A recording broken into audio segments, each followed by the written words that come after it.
Welcome to this session of the PlantPure Summit 2016, co-sponsored by PlantPureFoods.com. Our guest is Michael Klaper, MD. Dr. Klaper is a gifted clinician, internationally recognized teacher, and sought-after speaker on diet and health. He's practiced medicine for more than 40 years and is a leading educator in applied plant-based nutrition and integrative medicine. He currently serves on the staff of the TrueNorth Health Center in Santa Rosa, California. Welcome to the summit, Doctor. Thank you, Lee. It's great to be with you. Great. So when and why did you first become interested in plant-based nutrition? Oh, my. So it's a bit of a complex tale, but actually it was the convergence of two undeniable forces in my life that first made themselves evident in the experiences I was having in the operating room in Vancouver General Hospital in 1981. I had been in general practice for about 7 years after graduating med school at the University of Illinois. And I'd become frustrated in seeing a steady stream of patients, overweight, high blood pressure, diabetes, and I really didn't know what to tell them. I'd fiddle with their medication dosages, tell them they should lose some weight.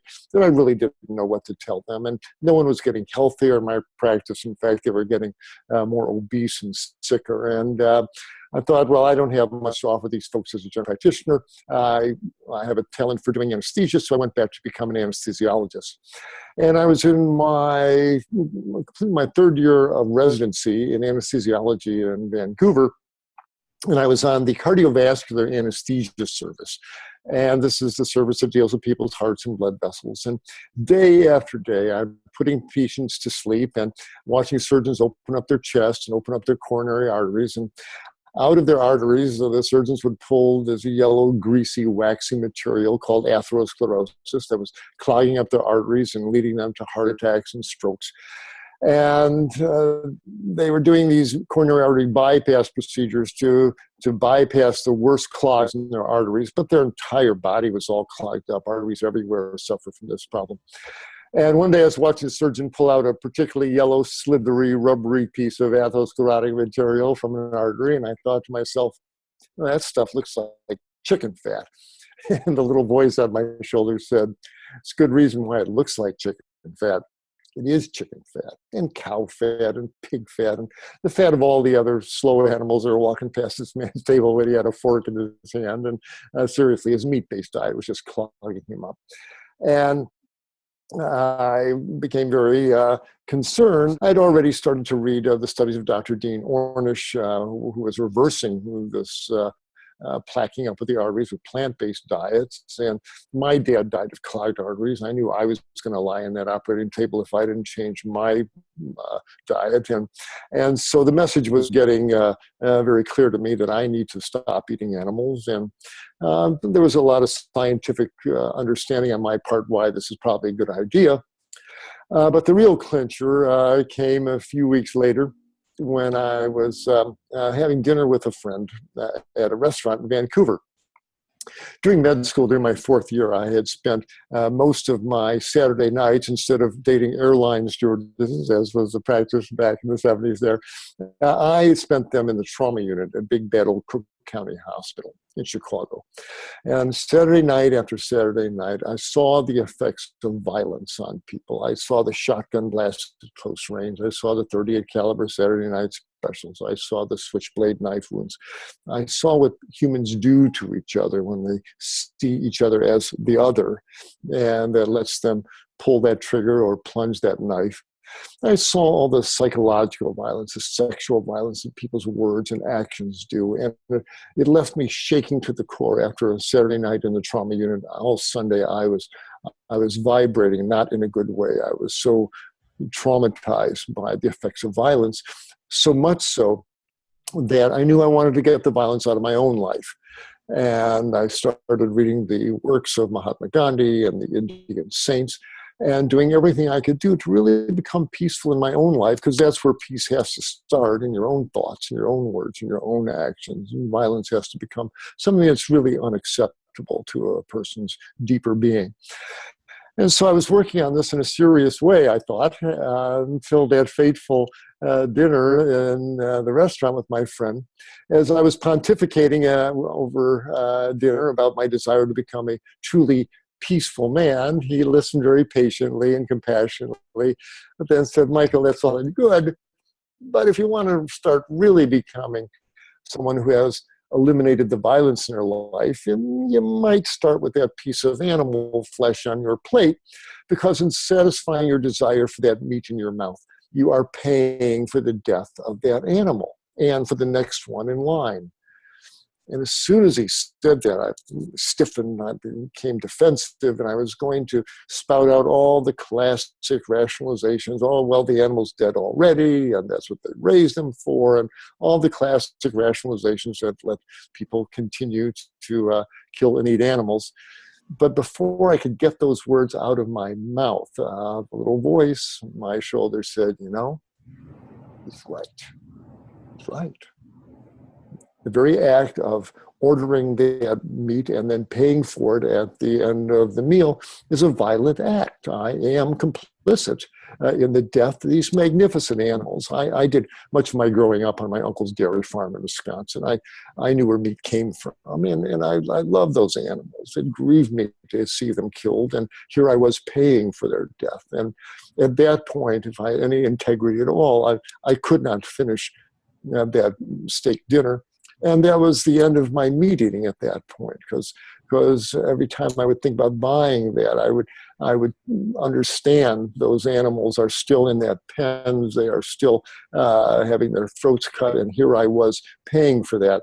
And the little voice said, are you really that hungry that you would pay for this? When you really, no one needs to eat animal flesh, no one needs to drink the milk of a cow.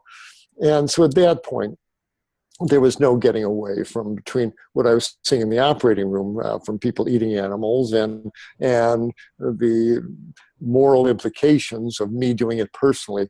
That was the end of my meat eating days. And as a reward, it seems, my body responded beautifully. I started eating big salads and healthy lentil stews and bean burritos and healthy plant-based foods.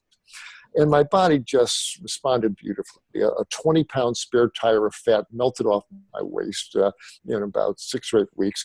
My blood pressure had been borderline elevated. That came down to nice low normal levels. My cholesterol level came down. And I felt great waking up every morning in a nice, lean, light body.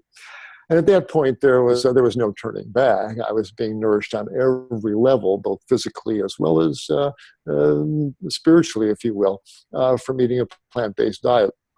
So that started my own personal evolution towards plant-based nutrition. And it wasn't long before it totally reshaped my medical practice. Here I was about to finish my residency as an anesthesiologist. I had paid my money for my American board exams.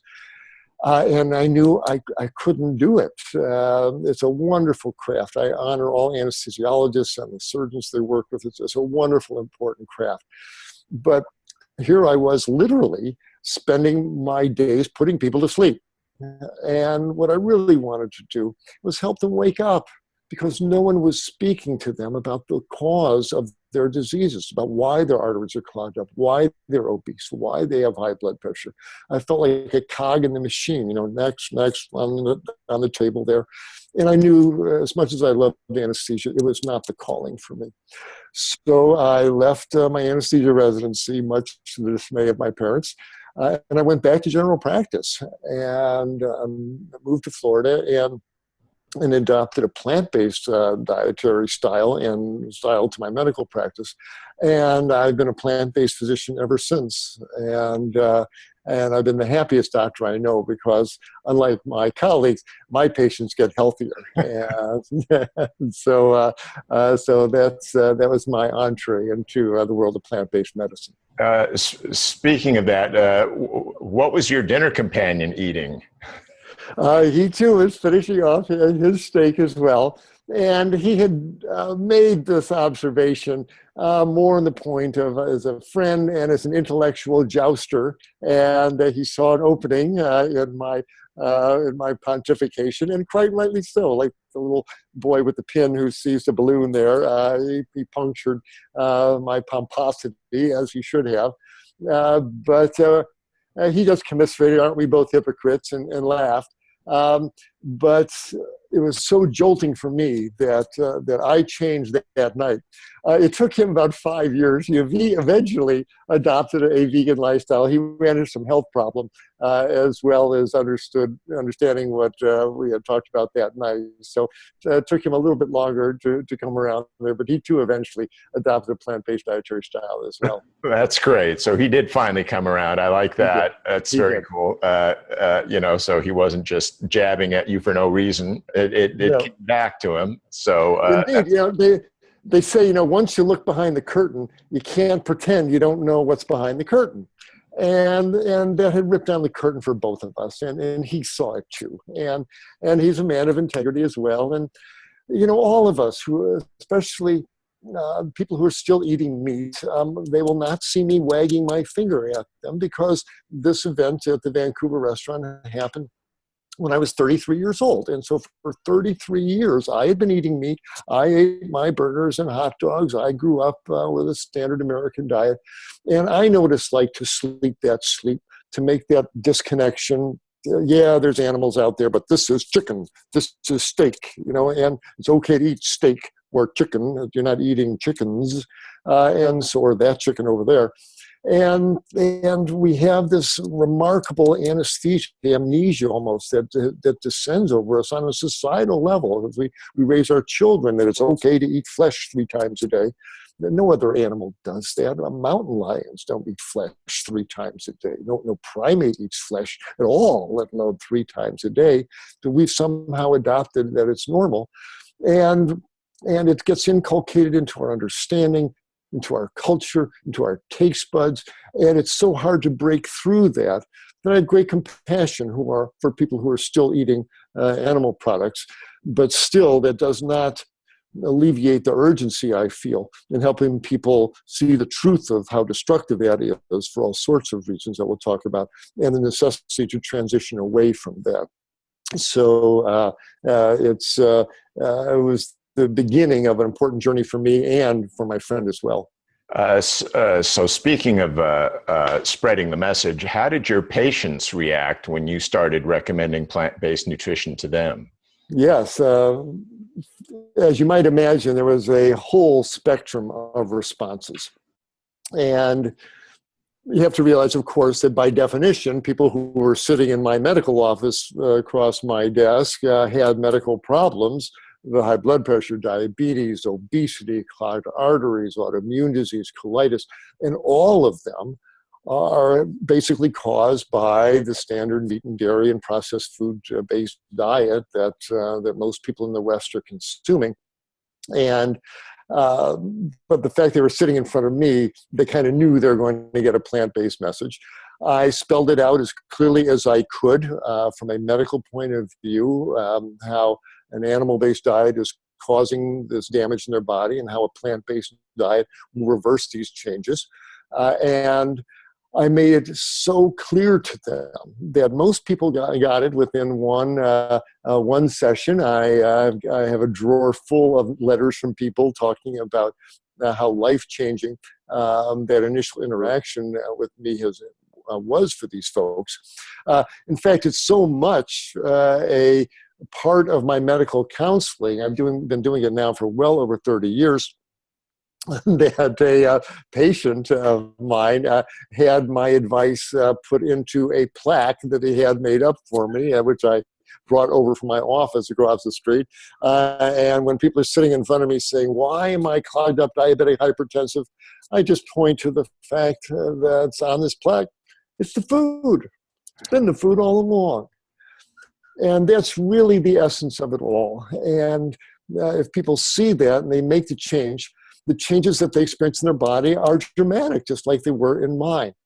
And so most people made the initial attempt. I would refer them to a friend of mine who gives a plant-based cooking lessons to show them how to shop, how to make this food at home in very easy, convenient ways. And many, many of them just took to it like a fish out of water. And again, I have a drawer full of letters from patients who have been so appreciative for the changes they've experienced in their body. There have been quite a number of them say, "Doc, that's very nice, but it's just that's not who I am. I don't want to change my diet. I'm afraid of the grief I'm going to get from my family and the people that I work with, and it's too much hassle." And some just refuse to do it.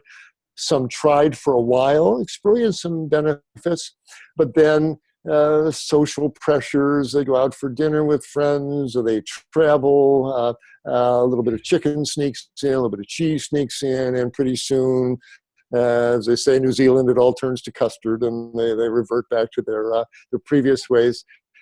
Homo sapiens, we're a strange species.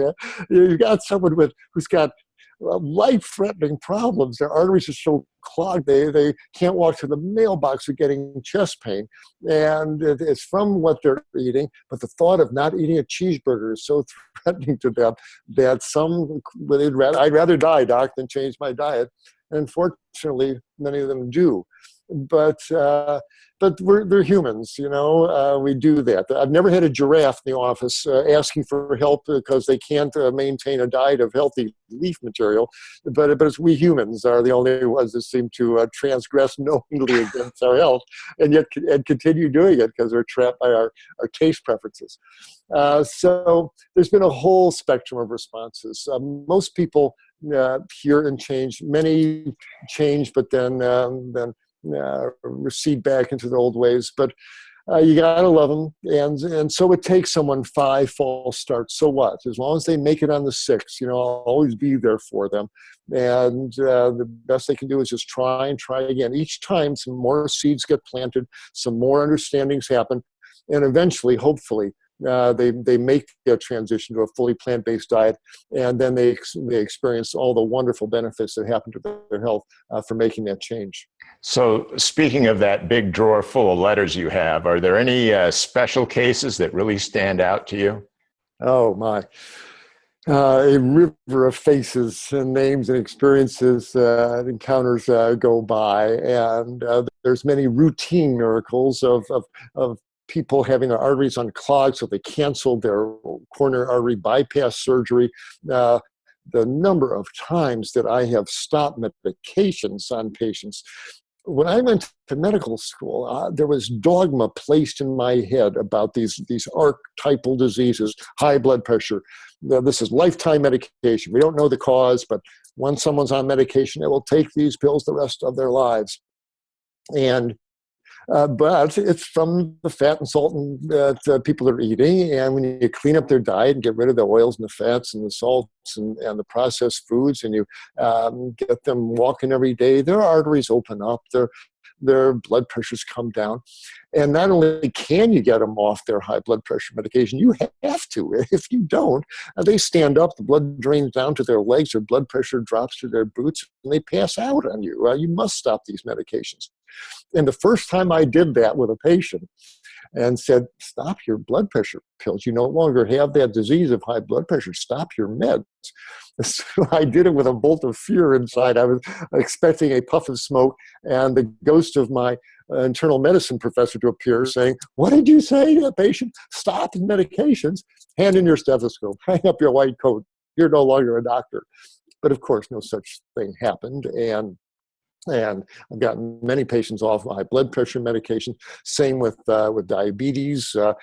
These people with type 2 diabetes who are obese, they're diabetic because their insulin receptors in their muscle cells are all clogged up with fat. Well, you get them on a low-fat, plant-based diet, get them walking every day. That insulin starts working just fine. Those insulin receptors clear out, the insulin works, and their diabetes goes away.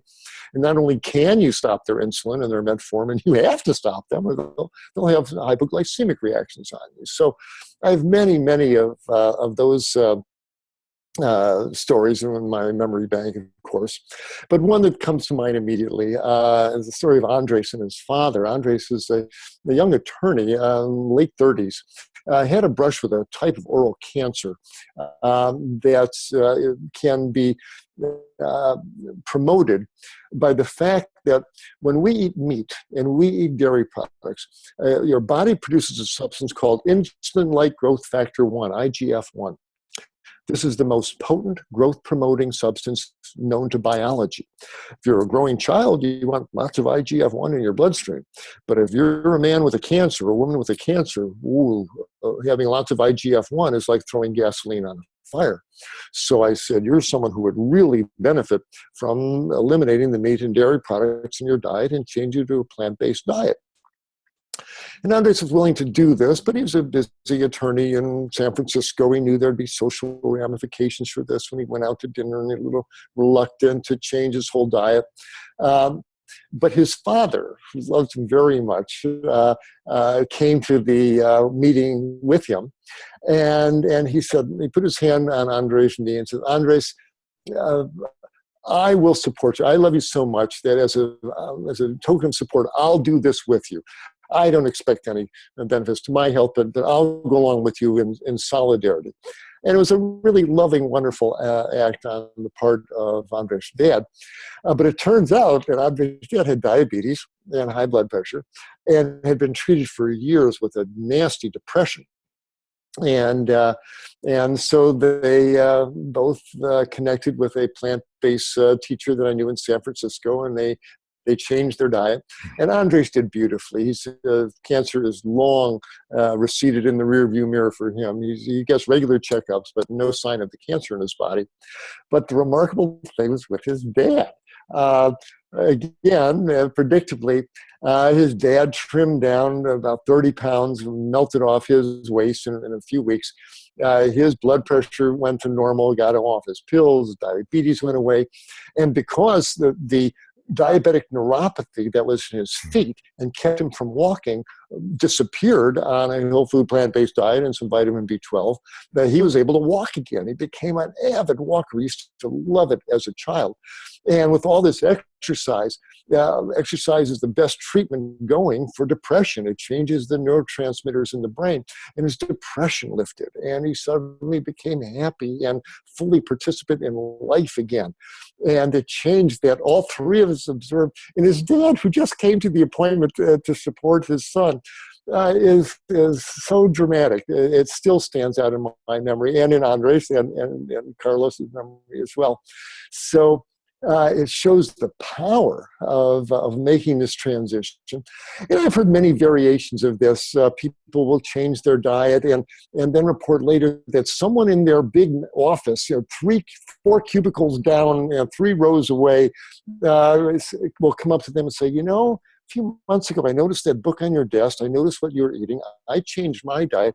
And this person the person had never met said, yeah, I've got off my pills. I feel better. My bowels are working.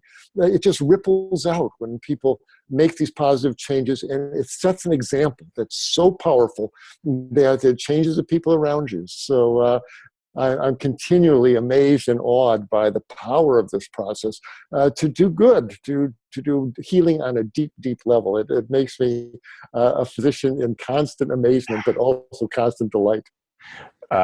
Speaking of this gentleman that came to offer moral support to his son, I hope, did you charge him for a consultation too? No, I did. No, that was a true twofer. That was a freebie. And I'll never charge the hug that he gives me every time he sees me to him for helping his son and helping himself. That is payment enough. And it really is one of the most deeply satisfying interactions I've had as a physician. I feel myself fully paid in full from the interaction that we have. Well, that's great of you. But I think he owes you something. Okay, fair enough. I'll send him a bill. He would happily pay it. There you go. So how about your colleagues, your MDs that you know? When you started integrating plant-based nutrition into your practice, what was their attitude? Right. That's a very, very powerful question that you ask. Me personally, I've been spared a lot of the grief that physicians can encounter on this journey, because when I left anesthesia, I went back to solo general practice. And I did not have to deal with, say, colleagues in a large family practice clinic where you've got to see a new patient every 6 minutes and run them through. I'm not in that kind of setting. I have the luxury of spending an hour with each patient. I don't get paid any money for it, which is a real issue, which I have to come back to. Our medical system pays for doing things for people, for doing procedures, operations. You just sit and talk to someone. I spend an hour with the patient. Medicare pays me $60. It's really dispiriting how little true healing counseling and medicine is valued by the medical system. But that's another issue that we can explore. But I've had the luxury of being in solo practice, so I haven't had a lot of personal grief from my colleagues. However, there's no question that as the plant-based light is going on in so many physicians' heads these days, many of them do run into sarcasm and skepticism from their colleagues. A lovely gynecologist obstetrician I know down in Burlingame, California, she put on a plant-based conference for her colleagues and found just dozens of stern colleagues in white coats standing in the back with their arms folded because this is a very, very disturbing message to them. And there's a number of reasons why nutrition has not been accepted by the standard medical profession, and which our colleagues run into. There's three main reasons, I would say, that quickly review them. One, doctors are not taught anything about nutrition. It's really a scandal. When I went to med school, I got 4 lectures in nutrition for burn patients, nutrition for patients with kidney failure, nutrition for children with growth retardation, and nutrition for people with Suzuki-Muchi fever. I can't even remember what the 4th one was, but they were really of no practical value as far as the role that nutrition plays in the major diseases that was confronting our medical system today. And when I talk to medical students today, they get the same lectures. It's really pathetic that nothing really has changed on the nutrition education front. So because physicians are not told about the nutritional basis for all these diseases, ironically, they spend the rest of their career dealing with the complications of nutritionally based diseases. These valiant surgeons up at 3 a.m. Trying to deal with patients with obstructed arteries or bowel obstructions from what their patients are eating. It's so sad they ignore the cause of the very things that's going to occupy most of their waking hours in their practice. The second reason is that nutrition, quite honestly, is treated with contempt. There's a little sub rosa contempt for the subject that when a young 4th-year med student or first-year surgical resident is training, man, they want to be in that emergency room doing real medicine, fixing broken arms and suturing lacerations and delivering babies. Nutrition, boring. Send them to a dietitian. She'll give them a 2,000 calorie diet. Don't bother me. Nutrition, boring stuff. And as I said, ironically, it's the key to all the diseases they're actually going to be seeing. But there's that little feeling of contempt, that attitude that is not helpful at all. And finally, of course, comes down to the patient, to the doctor's own diet. They've worked hard to earn enough money to get these good life foods. They didn't want to stop eating their filet mignon. They didn't want to stop eating their lobster thermidor. And they're certainly going to not tell their patients to stop eating if they're eating it themselves. So these keeps the juggernaut of nutritional ignorance rolling along and saying it's okay, take the skin off the chicken, you'll be fine. Well, you won't be fine if you do that. Eat low-fat cheeses, you'll be fine. No, you won't be fine if you do that. And then, of course, there's the influence that the meat and the dairy and the drug industries have on education, starting at in kindergarten. The posters on the walls saying you need meat every day, 3 times a day, protein with every meal, and we grew up believing that. And the pharmaceutical companies making billions of dollars selling statins and high blood pressure medications, trying to treat the symptoms of these nutrition-based diseases. They don't want to get the message out that a plant-based diet will make these diseases go away. There's layer upon layer of opposition to getting that plant-based message into medical education. And so the juggernaut of animal-based diets and the consequent diseases keep rolling along. But it's got to change. And it is starting to change after 30 years in the front lines at the coalface, slogging away here, trying to get this plant-based message out. The work of Dr. Dean Ornish, Dr. Cola Esselstyn, Dr.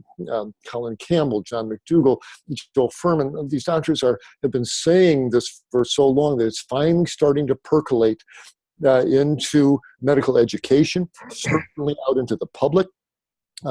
This year in September, I'm speaking at the 4th International Conference on Plant-Based Nutrition and Healthcare, and physicians from all over the world are going to be coming to Anaheim from India and Israel and UK and Australia. They come from all over because the plant-based message is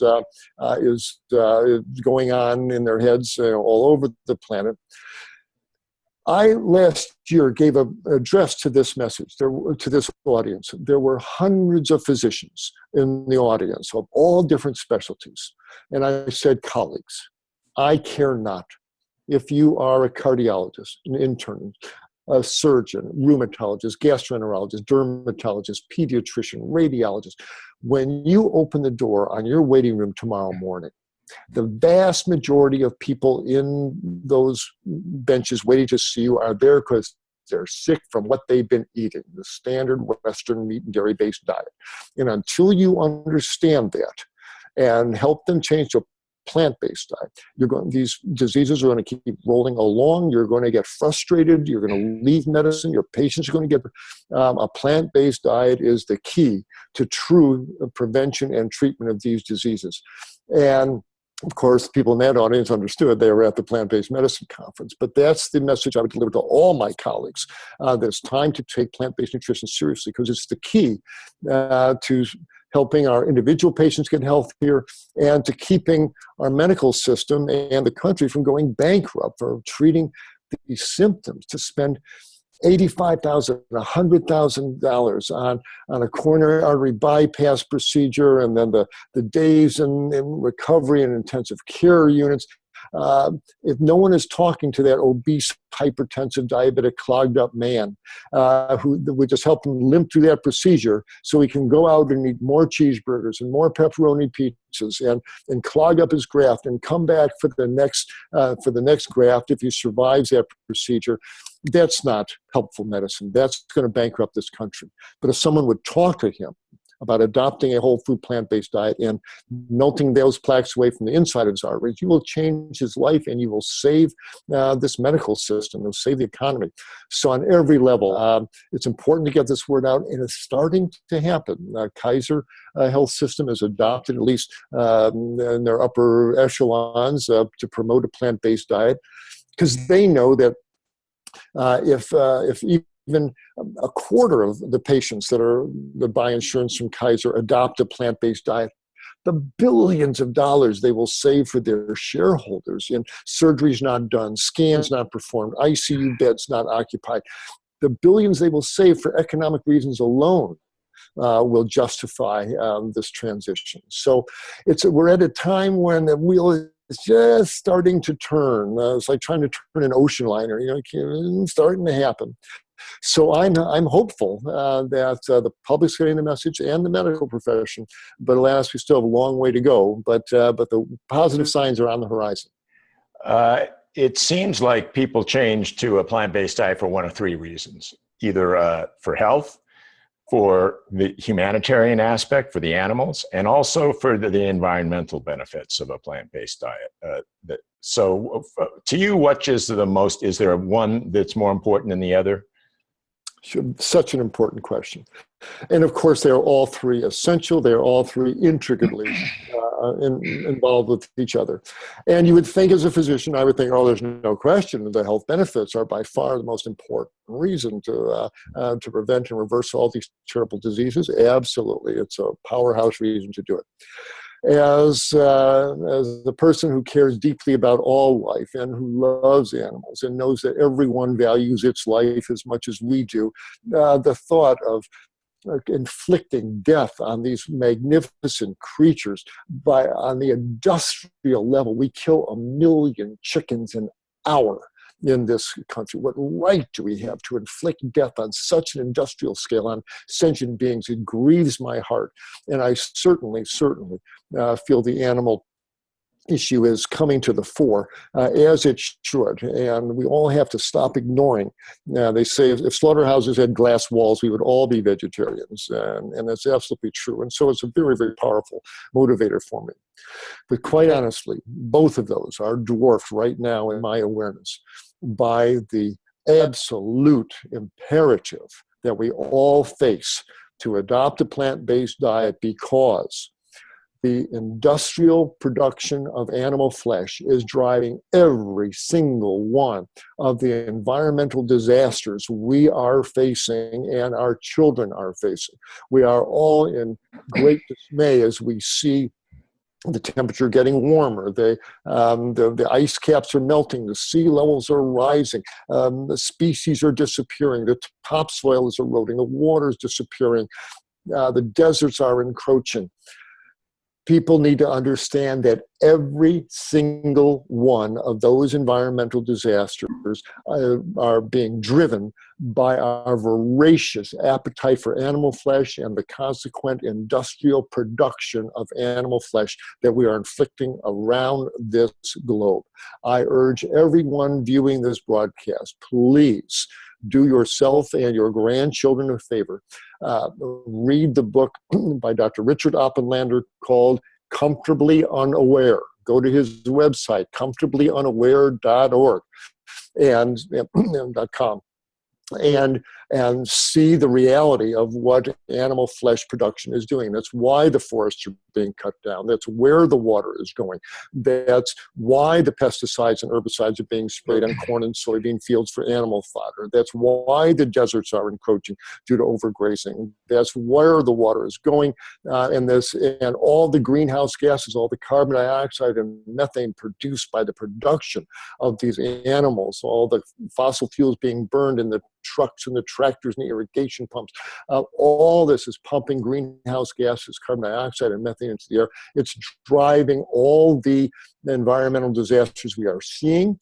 And basically at this point, things are so critical that it comes down to the fact that if anyone proposes a plan to reduce greenhouse gas emissions that does not include the cessation of eating animal flesh and stop pulling the fish out of the sea, it's doomed to failure. Every other thing, whether you convert to electric cars or low wattage light bulbs, they are a drop in the bucket and will not work if we continue to eat animal flesh on the level that we are doing it.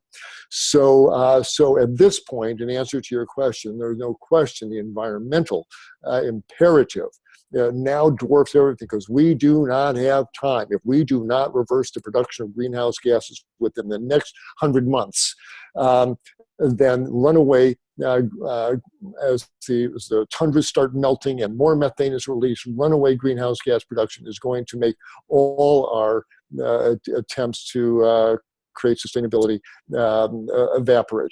And so absolutely, if you love your children, if you love your grandchildren, you want them to have a sustainable future, you must see that it is time to change to a plant-based diet before it is too late, and that time is rapidly approaching. So it's the third door that has me most concerned there.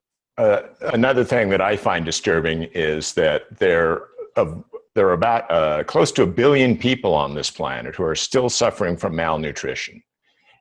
Yet all the grain and all the things that we feed to the animals, if we use that to feed people instead, we could wipe out hunger like that. Absolutely. People need to understand, and again, Dr. Oppenlander's books make this so evident. There's nothing more wasteful you can do to land and water than run cattle to grow animals. If that and that's what's happening in Ethiopia. They have millions and millions of cattle that are destroying the land, and they're growing their farmlands growing to grow feed for these animals that they can't afford to eat. They're not eating meat. Those animals are slaughtered and shipped off to Europe and North America, and these people are left to starve. Their land is being treated for growing cash crop beef and animal fodder. And it's a tragedy, you say, of the highest order. What little water they have should be used for growing plants. On 1 acre of ground, you can produce about 350 to 400 pounds of beef, but you can produce 5,000 pounds of beans and potatoes to feed people directly. That land should be used for growing plants. And if you do that, the greenhouse gas emissions drops essentially to zero. In fact, they absorb carbon dioxide from the air, plants, where the animals wind up belching methane and carbon dioxide on every level.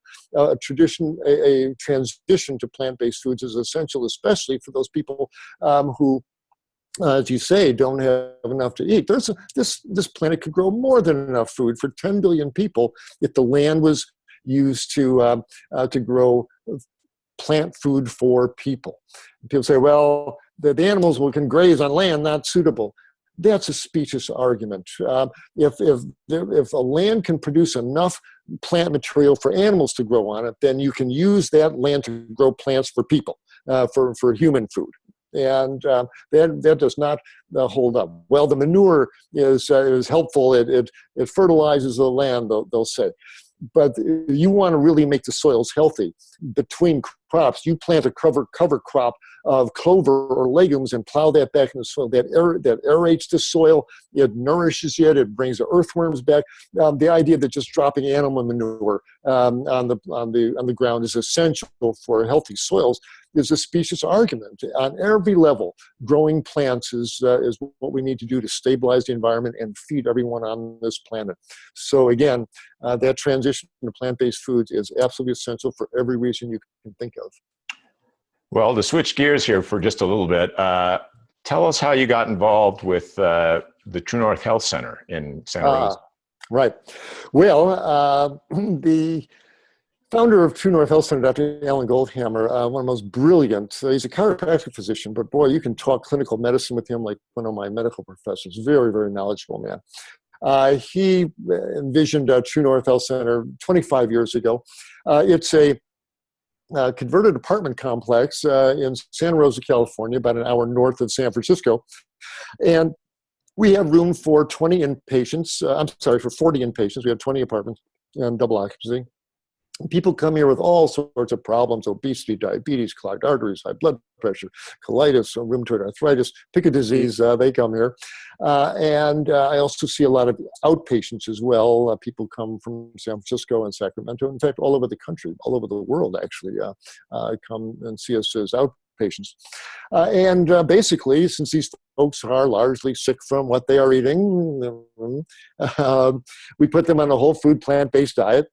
And we see predictably the same wonderful changes. Their blood pressure goes down, their diabetes gets better, their joints stop hurting.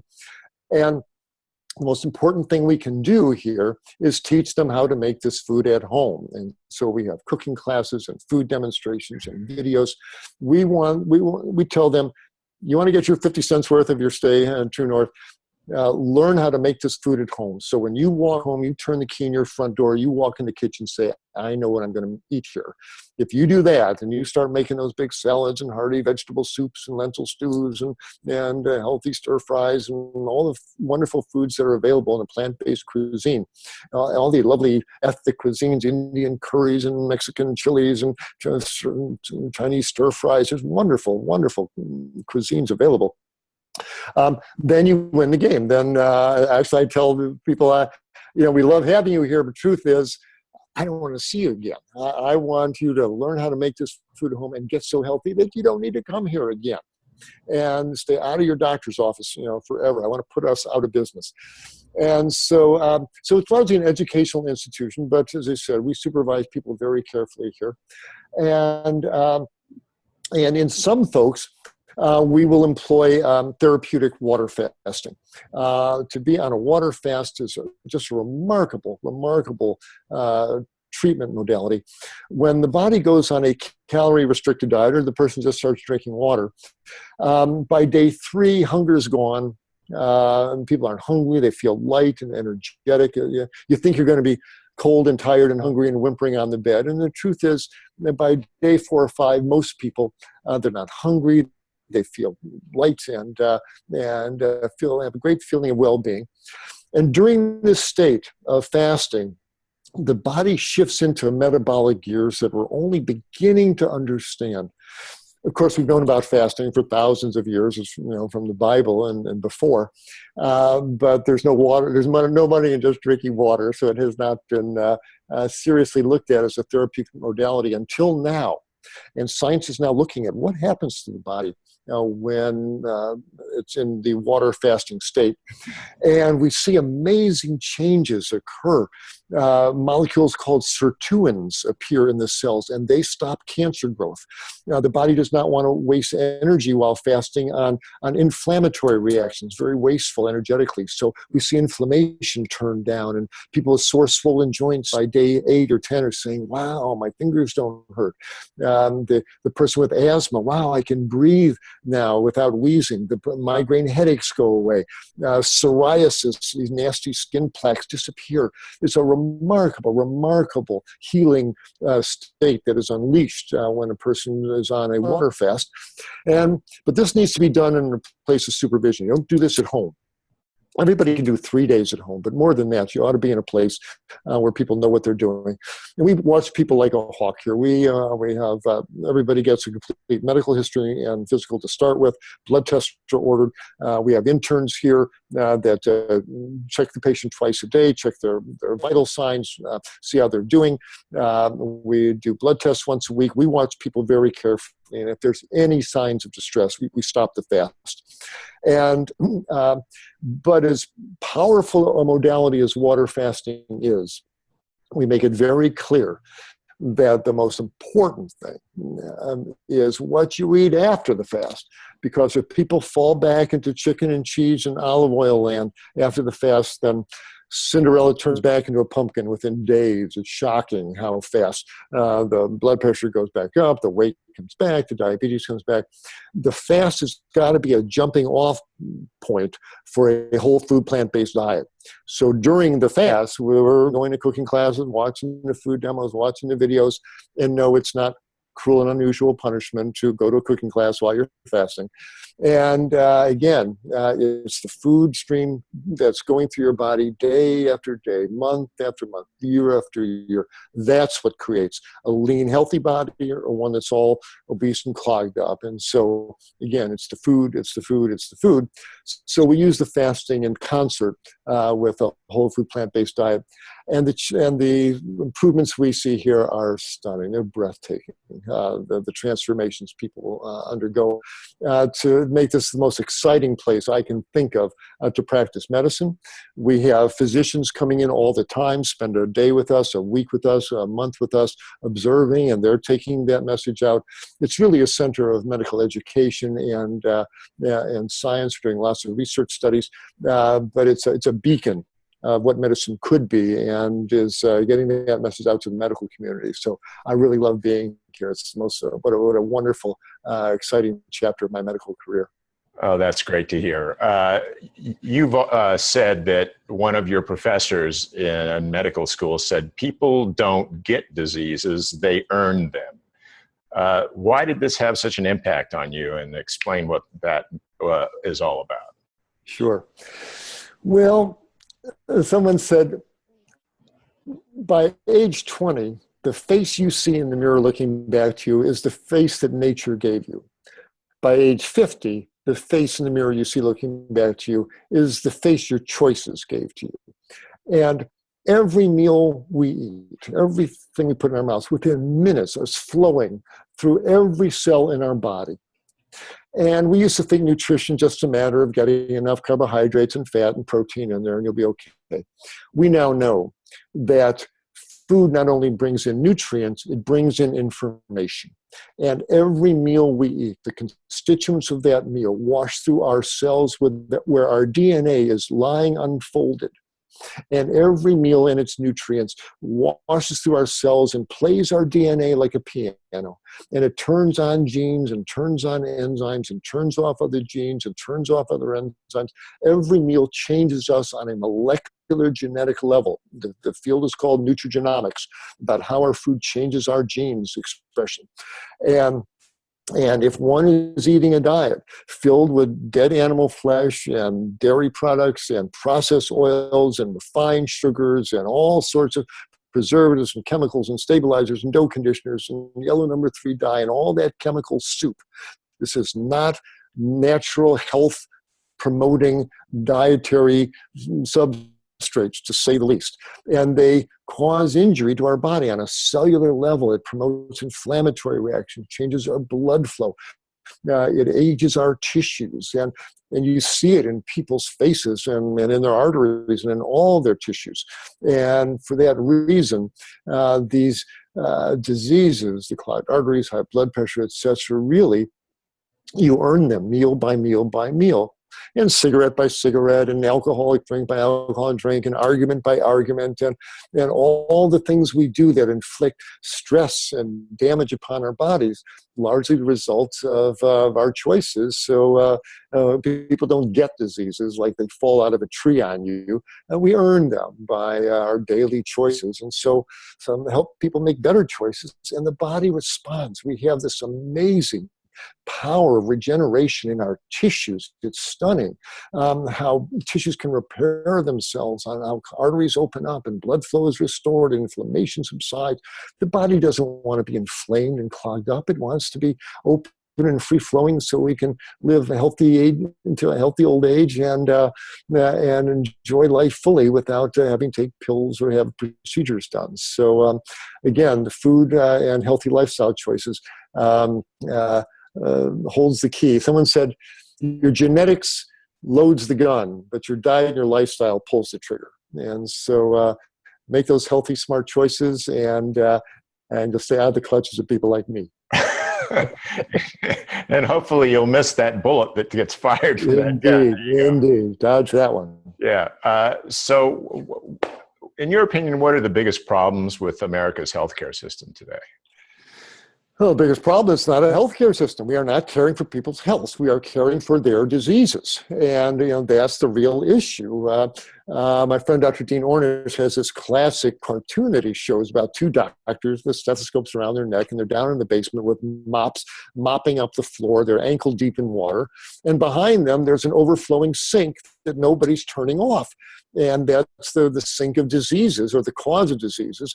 Well, we docs are really good at doing these emergency procedures, but it's like people falling off a cliff, and there's a bunch of ambulances at the bottom of the cliff. We're really good at running that ambulance service. But how about putting up a fence so people don't fall off the cliff in the first place? And that's the problem with modern medicine. These are basically 90+%. They're dietary related diseases, dietary produced diseases from running the stream of animal flesh and oils and sugars and dairy proteins through our bloodstream hour after hour, day after day. Eating has become a recreational activity in our society. And we just are not addressing that. Heaven forbid to tell people, don't eat those cheeseburgers, don't eat those pizzas. And for that reason, we're not turning off the faucet. And the system is going bankrupt. And until we get honest with our patients that they've got to change their dietary practices, the American public has been artistically kidnapped. Their taste buds have been hijacked by the food industry, who's learned that if you just put salt, sugar, and fat, salt, sugar, and fat, salt, sugar, and fat on people's taste buds in any form, they'll follow you anywhere. And so people are pouring this river of salt, sugar, and fatty foods down their gullet. And that's what's causing these diseases. And the healthcare system just is not addressing this, and that's the original sin of our current healthcare system. Until we address that, things are just going to get worse and worse. I might have mentioned that the folks at Kaiser, at least the upper echelon has sent out a notice to the doctors. Plant-based nutrition is the key. Well, you go into Kaiser now and see your primary care doc. They may or may not deliver that message. It's taking a while to filter down there. But a few of them are, and I've gotten some reports from patients who've been to Kaiser saying, hey, my doctor told me about plant-based nutrition. So it's starting to happen. And when that happens, then they will become a true healthcare system. But standard medicine out there is not listening to that message. And the result, it's not a healthcare system, it's a disease care system. And the diseases are winning at this point. Just the magnitude of them, the amount of them are just overwhelming the system. So that's a major problem. So hopefully it's going to change real soon. The public should start demanding it. The plant-based message is out there. It's going to be the patients, just like with politics. You know, when the public wakes up, the politicians follow. And the same thing with healthcare. When the public starts demanding truly healthy diets served in hospitals and dietary advice given at home, then it'll start to change. The healthcare system will follow at that point. So there's nothing to do but keep on getting the word out, which is why PlantPure Nation and all the organizations that are getting this message out are really the cutting edge of healthcare. Because at this point, we don't need another study showing that plant-based diets reverse diabetes. We know that. At this point, it's a matter of education, of getting the word out to the public so it becomes a meme on people. Oh, plant-based diets are healthy. Did you hear that? Oh, I'm eating veggie burgers. They taste really good. You get that word out, especially among the young people. And society can change with breathtaking rapidity. Between young people and the internet, you can change society in a few mouse clicks very quickly. And that's why this interview and what PlantPure Nation is trying to create on a national basis, the educational effort, is absolutely the key point of action that needs to be focused upon now. So grateful that you folks are making the service available. Well, that's very nice of you to say. Do you see, other than Kaiser, do you see any signs of the healthcare system improving? Well, Medicare is now paying for people to participate in Dean Ornish's heart disease reversal program. That's huge. That's huge. What a recognition of that. More and more hospitals, and it's embarrassing to have to say this, that it's a victory, but we all know you walk into most hospitals these days, including children's hospitals, in the lobby, you'll see a McDonald's or a Burger King or a Pizza Hut. And it's appalling to me. Who is permitting this? The pathology department must welcome these folks in, but it's remarkable that this detrimental food is not only sold in the lobby, but it's brought up into the patients on their dietary trays. Well, finally, Cleveland Clinic is leading the way, but they're starting to boot out the fast food outlets out of their hospital lobbies and out of their food services. That's wonderful. Long coming, but yay, that's happening. And there's hospitals in Michigan that are now growing. They have greenhouses. They're growing organic produce, and they are helping their patients. They're doing cooking classes in the lobbies. So when people walk in, they have these lovely teaching kitchens there, and people be given the example of preparing healthy foods. It's starting to happen, again, for economic reasons, which is fine with me. But the word's getting out. They say you can't keep a hat pin in a cloth bag for very long. The point, comes out. And the truth of plant-based nutrition is coming out on every level in the medical studies and in society and on the internet. So it's starting to percolate up. So yes, there are little twinklings here and there of the plant-based enlightenment starting to infiltrate into the healthcare system. But we've got to speed it up. We got a lot of sick people, and we got a dying planet. We've got to make this plant-based transition in a hurry. So since you've been plant-based, how far has the idea of plant-based nutrition come? Oh, it's just made quantum huge leaps and bounds here. Well, back in the 80s, you didn't even use the V word, all the vegan, vegetarian, and I still don't use that label. There's so much baggage with it. But the health food stores were bleak. The restaurants scoffed at you. They had nothing to offer. You walk into the Italian restaurant, Chinese restaurant, etc. Now, what a turn of the page there's been. You can walk into virtually any restaurant, and there's always a vegetarian selection in some part of the menu. If you mention the V word to your waiter or waitress, they don't scoff. Oh, yes, yeah, we can make this. Hold the chicken, no problem. We can do that for you. And so it's become so much more widely accepted. And the stunning, glorious variety of plant-based options that are now available everywhere in not only the natural foods, but in the Safeway and standard supermarkets. They have organic produce sections. They have these wonderful transition foods, the veggie burgers and the plant-based chicken and all this wonderful transition tools to help people get off of animal products. These new generation veggie burgers, they're red and meaty. You almost can't tell them from beef burgers. The food scientists have really gotten their take on this one just right. And no one's saying that you want to eat this every day. You should be eating whole plant foods, whole grains and fruits and vegetables.